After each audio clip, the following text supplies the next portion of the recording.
বেঠিক? কাজে বলবো কোরআন ওয়ালাদের সাথে সম্পর্ক করবেন, সৎসঙ্গে স্বর্গবাস, অসৎসঙ্গে সর্বনাশ।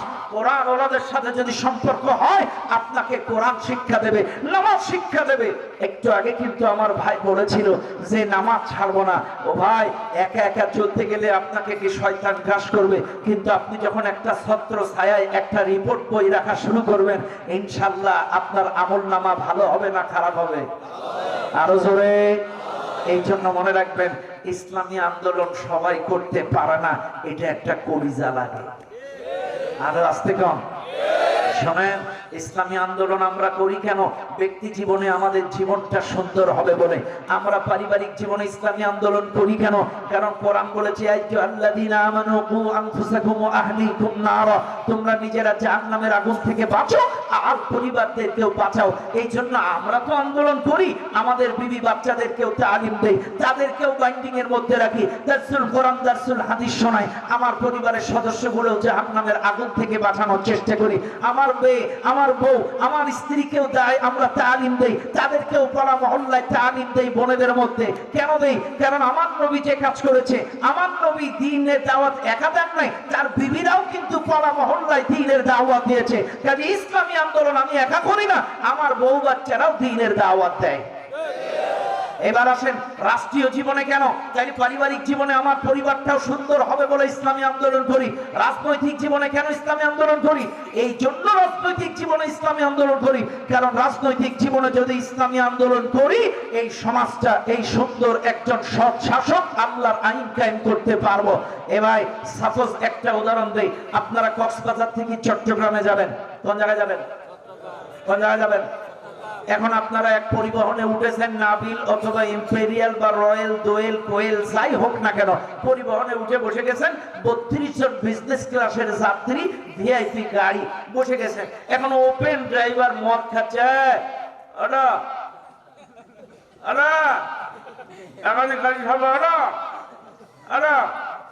আপনারাই বলেন সচেতন নাগরিক ওই মাতালের গাড়িতে যাবেন? যাবেন? কেন যাবেন না? কেন? এর সাথে গেলে গাড়িকে ঢাকায় যাবে না ফাঁকায় যাবে? কথা বলেন। এই গাড়ি ঢাকায় যাবে। আপনার টিকিট কাটা হয়ে গেছে, অনলাইন হয়ে গেছে, এখন আর টিকিট পরিবর্তন করার কোনো সুযোগ নেই, যাওয়াই লাগবে। তাহলে কি করবেন? আপনারা ওই ড্রাইভার পরিবর্তন করবেন। একজন ওই ড্রাইভার মাতাল বাদ দিয়ে দক্ষ, যোগ্য, বিজ্ঞ ড্রাইভার আপনারা নিয়োগ দিয়ে সেই ড্রাইভারের পেছনে যাবেন। কথা বলেন ঠিক না বেঠিক? ও ভাই, কাজে আপনাদের বলি, আমরা ইসলামী আন্দোলন রাষ্ট্রীয়ভাবে করি এই কারণে, এই দেশের মানুষগুলোকে সুসন্ধান দেওয়ার জন্য। কারণ এই দেশের স্টিয়ারিং এতদিন ছিল মাতাল ড্রাইভারের হাতে। মাতাল কেন বললাম? কারণ গণভবনে আমাদের বাচ্চারা যখন চেক আপ করতে গেছিল, বড় বড় বোতল পাইছিল। আস্তে কম, আরো আস্তে কম। বড় বড় বোতল পাইছিল। এই জন্য বললাম 16টা বছর এদেশের স্টিয়ারিং মাতাল ড্রাইভারের হাতে ছিল। আগামীতে এদেশের স্টিয়ারিং আর কোন মাতাল ড্রাইভারের হাতে দেওয়া যাবে না। কথা বলেন।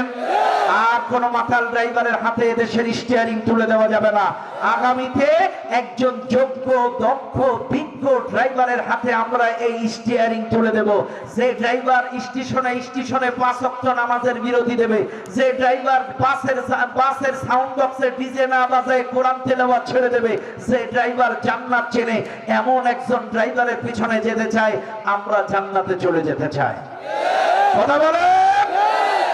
কোরআন আছে যেখানে, কোরআন নাই যেখানে।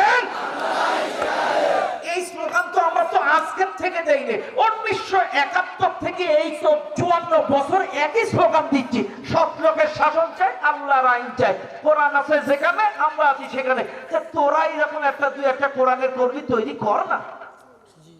আমাদের আমির নামাজ পড়ায়, আমাদের সেক্রেটারি নামাজ পড়ায়, তোমাদেরও একটা দুটো জানাজা পড়াতে দেও না। তোমার একটা কর্মী বলে গেলে আমাদের ডাকো কেন? তোমরা জানাজা বলো, কথা বলেন না, কথা বলেন দাও। আমরা কেন বলছি? আমরা চাই তোমরা এরকম কোরআনওয়ালা হয়ে যাও। আমরা কারোর বিপক্ষে বলি না, আমরা বোঝানোর জন্য বলছি। তোমরাও যদি কোরআনওয়ালা হয়ে যাও, তোমরাও যদি কোরআন পড়তে পারো, কোরআন নবী সুন্নাহ অনুযায়ী চলো, তোমরা তোমাদের দলের লোকের জানাজা পড়ো, তোমরাও মসজিদের ইমামতি করো, তোমরাও কোরআনের পক্ষে আসো, আমরা তোমাদের কথা বলবো। এখন বলে হুজুর খালি আপনাদের কথা কানা, আমাদের কথা কানা। তো তোদের কথা যদি না থাকে তা আমি কি বানাবো না? কোরআনে যদি তোমার কথা না থাকে তা আমি কি তৈরি করবো না? কথা বল। আচ্ছা, কোরআনে যাদের কথা আছে তাদের কথা তো বলবোই।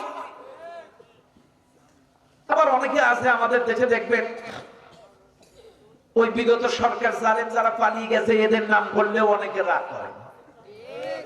আচ্ছা, এদের কথা কোরআনে নেই? এ কথা কথা কেন? জালেমদের কথা কোরআনে নাই? এই যে ফিরাউনের কথা কোরআনে নাই? আবু লাহাবের কথা কোরআনে নাই? তাহলে ১৫০০ বছর আগে আল্লাহ কোরআন নাজিল করলো।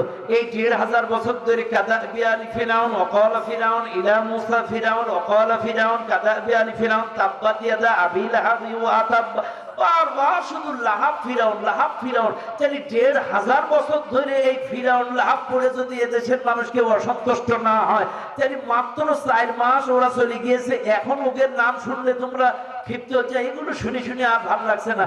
এগুলো তারাই মাত্র ক্ষিপ্ত হয় যারা ওদের দোষর ছিল। কথা বলে না কেন? আল্লাহ কেন ফিরাউনের কথা কোরআনে দিয়েছে? আল্লাহ কেন নমরুদের কথা, লাহাবের কথা দিয়েছে? কারণ যুগে যুগে ওই জালেমদের কর্মফল, ওদের পরিণতি, ওদের জুলুম জাতিকে শোনাও, এরা যেন ভুলে না যায়। কাজী 16টা বছর এরা যত জুলুম, যত নির্যাতন এদেশের মানুষের উপরে চালিয়েছে, আমাদেরকে বেশি বেশি করে শোনাতে হবে এদেশের মানুষকে।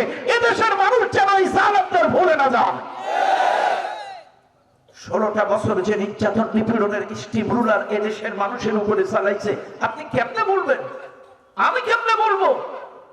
আমাকে ওয়াজের মঞ্চে এলোপাতাড়ি ভাবে আঘাত করে রক্তাক্ত করে জেলখানায় বন্দী করেছে। আমি আমার নায়েবে আমির জানাজায় গেছি, সেখান থেকে জানাজার থেকে গ্রেফতার করেছে। একবার গ্রেফতার করেছে, মায়ের বাঁচানোর জন্য 1.5 লাখ 2 লাখ টাকা করে দিতে হয়েছে। আমি কি করে বলবো এসব জুলুমের কথা? এতটা সহজ না। শোনো, আমার এলাকায় এক বক্তা মাওলানা ইনামুল হাসান বিন নূর, ও গেছে মাহফিল। আমার এলাকায় মাহফিলই বন্ধ ছিল, আমার পারমিশন দিত না। আমার লাস্ট টাইমে আমাকে আমার এলাকায় তাফসীরের কোনো পারমিশন দিত না শেষ টাইমে। এই জালেমেরা আমার অনুমতি সব ক্যান্সেল করে দিয়েছিল। ও ভাই, এত বড় জালেমেরা আমার নাম পর্যন্ত অনলাইনে তুলে রাখছিল যে যেখানে যাবে ক্যান্সেল। এত বড় খারাপ। লক্ষ্য করেন, আমার এলাকায় এক ছেলে গেছে মাহফিলে, মাওলানা ইনামুল হাসান বিন নূর, খুব ভালো বক্তা। ও সাইদি সাহেবের জন্য একটু ওয়াজ করে দোয়া করেছে, আল্লাহ তাকে মাফ করে দাও, মুক্ত করে দাও, দোয়া করেছে। এই জালেম একটা ওসি সাতক্ষীরা সদর থানার এমন মারছে, স্টেজ থেকে ধরে মারতে মারতে জেলখানা নিয়ে গেছে। থানায় নিয়ে মা এক গাঁজাখোর ধরে আসছে। এই গাঁজাখোরকে বলছে হুজুরকে এলোপাতাড়ি লাথি মার।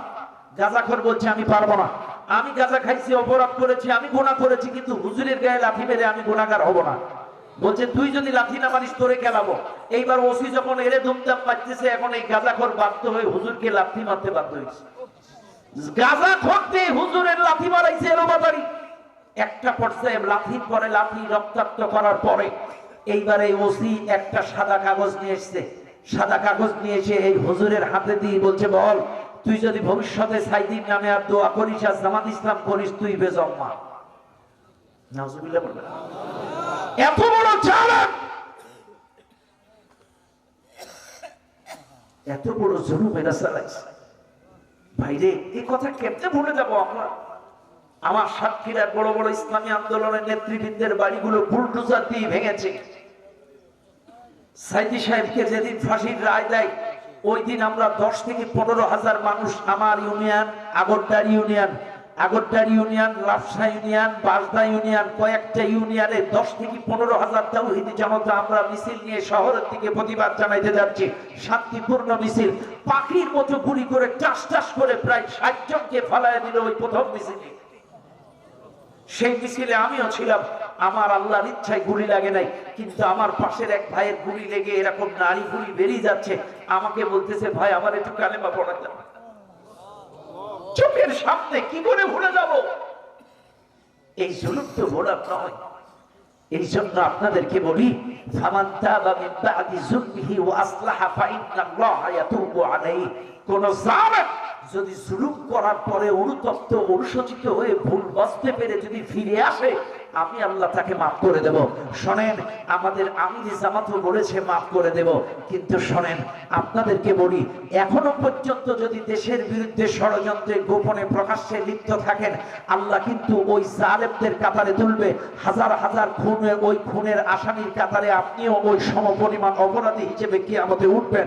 আর যারা ওদের সাথে ছিলেন, বিগত দিনে সমর্থন করেছিলেন, 500-1000 টাকার জন্য ওদের পিছনে মিছিল মিটিং করেছিলেন, আপনাদেরকে বলছি তওবা করে ফিরে আসেন, কোরআনের পক্ষে কাজ করেন, কোরআনের পক্ষে সমর্থন করেন, কোরআন ওয়ালাদের সাথে থাকেন, আল্লাহ আপনার পেছনে সবকিছু মাফ করে দেবে।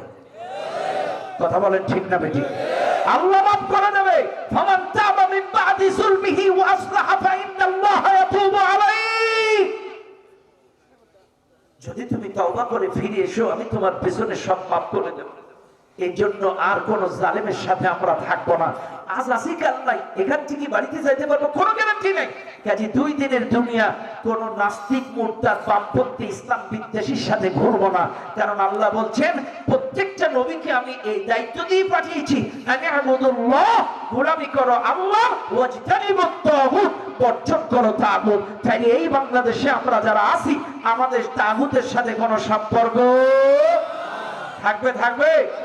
মনে থাকবে তো ইনশাআল্লাহ? আজ আমরা কোরআনের পক্ষে থাকবো। রাজি আছেন কারা কারা? দুহাত তুলে দেখান। নারায়ে তাকবীর, নারায়ে তাকবীর, আল্লাহু আকবার। আল কোরআনের আলো সংসদে জালো, নারায়ে তাকবীর। আচ্ছা, আল কোরআনের আলো সংসদে জালো, জ্বালবেন কি করে? কথা না, জ্বালবেন কি করে?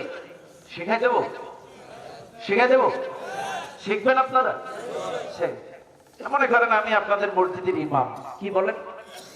আমি আপনাদের মসজিদের ইমাম, আপনারা আমার মুসল্লি, ঠিক আছে?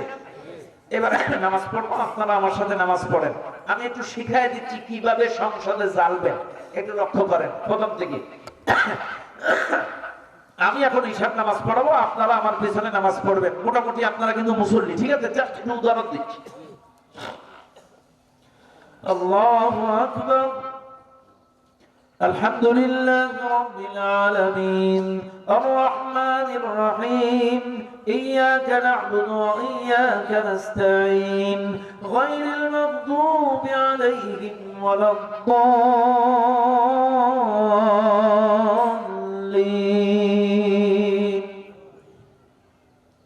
বুঝছে তো? কথা কন না, কি লেও বাজ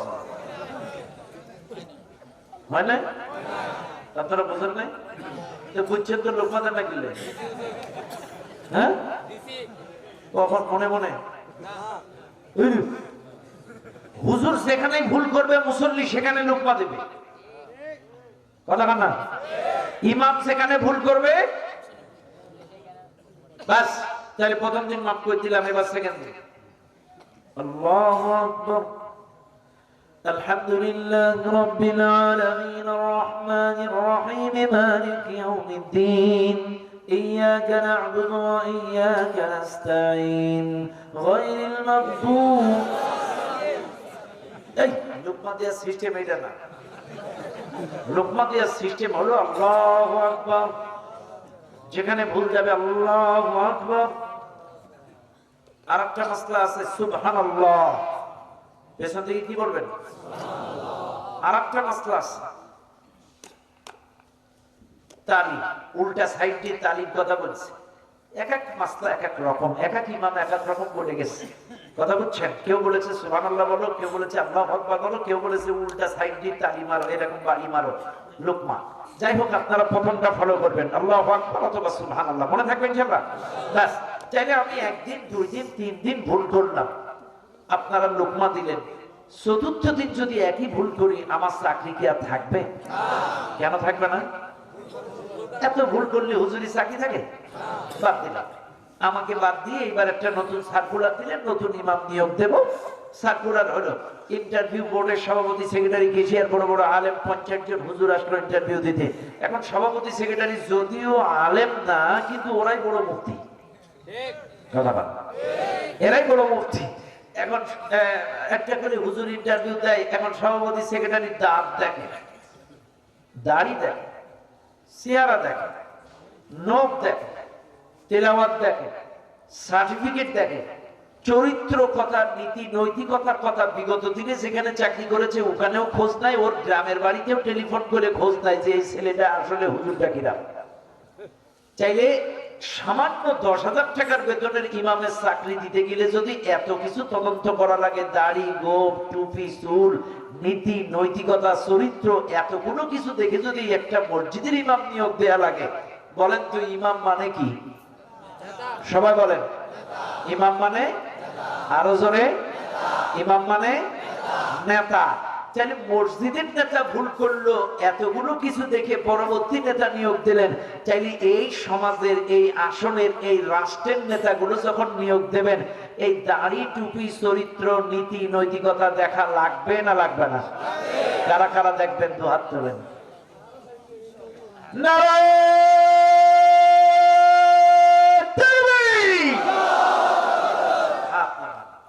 ইনশাআল্লাহ মনে রাখবেন, মসজিদের ইমামকে নিয়োগ দিতে গেলে এত কিছু দেখে নিয়োগ দিলেন, এই সমাজের, রাষ্ট্রের ইমামগুলো নিয়োগ দিতে গেলেও একটু কোরআনওয়ালা, দাড়িওয়ালা, নীতি নৈতিকতা, চরিত্র দেখা লাগবে। জোরে বলেন। 500 টাকায় বিক্রি হবেন না তো? 1000 টাকায় ইমান বিক্রি করবেন না তো? আপনারা কালো বাজারির হাতে বিক্রি হবেন না তো? এটা দু হাত তুলে দেখান। আগামী ইলেকশনে আমরা ইমান বিক্রি করব না, আমরা ইমান বিক্রি করব না। হাত নামান। আল্লাহ কিন্তু বলছেন লা ইয়াত্তাখিযুল মুমিনুনাল কাফিরিনা আউলিয়া মিন দুনিল মুমিনিন। একজন মুমিন আরেকজন মুমিনকে বাদ দিয়ে কোন বামপন্থী কাফেরকে বন্ধু বানাইতে পারে না। এক আরেক জায়গায় আল্লাহ বলেন ইয়া আইয়ুহাল্লাযীনা আমানু লা তাত্তাখিযু আবাআকুম ওয়া ইখওয়ানাকুম আউলিয়া ইন ইসতাহাব্বুল কুফরা আলাল ঈমান। হে ঈমানদারগণ, তোমরা তাদের সাথে বন্ধু বানায়ো না যারা ঈমানের চাইতে কুফরিকে বেশি পছন্দ করে। চাইলে এদের সাথে তোমরা বন্ধু বানায়ো না। ব্যাস। আল্লাহ আরেক জায়গায় বলতেছেন মান ইয়াশফা শাফাআতান হাসানাতান ইয়াকুল লাহু নাসীবুম মিনহা ওয়া মান ইয়াশফা শাফাআতান সাইয়্যাতান ইয়াকুল লাহু কিফলুম মিনহা। তোমরা যদি ভালো কাজের জন্য সুপারিশ করো, ভালো একজন মানুষকে সমর্থন করো, ভালো একজনকে তুমি আমানত হিসেবে সিলেক্ট করো, ওই লোকটার যে সুপারিশ করার, সমর্থন করার, সিলেক্ট করার কারণে ওই লোকটা যত ভালো কাজ করবে এর একটা অংশ তোমার আমলনামায় যাবে। আর যদি কোনো লম্পট, মাতাল, চোর, দুর্নীতিবাজ, চাঁদাবাজকে সমর্থন করো, সিলেক্ট করো, নিয়োগ করো, তাহলে ও যত গুনাহ করবে এর একটা ভাগ। কথাটা কি আমার? কথাটা কার? আরো জোরে। তাহলে মনে রাখবেন, আল্লাহ পাক আমাদের সকলকে এইভাবে কোরআনের পক্ষে, সৎ মানুষের পক্ষে, কোরআনের পক্ষে থাকার তৌফিক দান করুন। বলেন আমিন। আরো জোরে বলেন আমিন। শীতের রাত প্রচন্ড, আর বেশি রাত করব না। আমি সংক্ষিপ্ত সময়ে একটি ছোট্ট আয়াতের সংক্ষিপ্ত মূল মর্ম কথাগুলো আপনাদেরকে শুনিয়ে দিলাম।